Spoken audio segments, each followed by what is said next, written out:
Bekzor rahmat respublika yetakchiligini.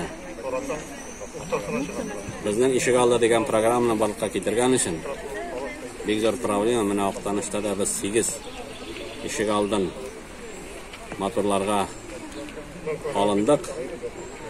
Belgisi yılda 43 milyonlar biz ish kvartalini yasarga planlashtiramiz. Mana birinchi kvartalda endi bizning ishlar boshlanib ketdi.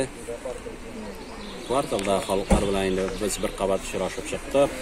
Ularning fikrlarini tinglab, mana tan ikkinchi qavatlar bilan qanchatilni endi uchrashamiz bugun kunda.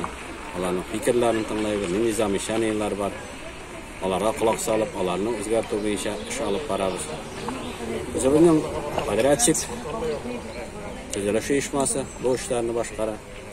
Bütün anımın kimlikleri var, materiallar qaytgan, abarini qaytgan bugun kunda. Mana xalqda baribir qanaqa, xalqda rahmatlar yetakchilikka, respublika yetakchiligini Allahlar shu turmushni ko'rgaysin deb aytadilar. Ularning ishg'ollarini motorlab, bütün o'tirishlarini, skameykalarni, shashaklarini, kirilgishlarini, kirqoqishlarini, Allahlarning yozishlarini ko'rgaysin deb aytadilar. Eyvat sifat bilan boshqarib, Alloh bersa Allah'ını suyundirgaysin.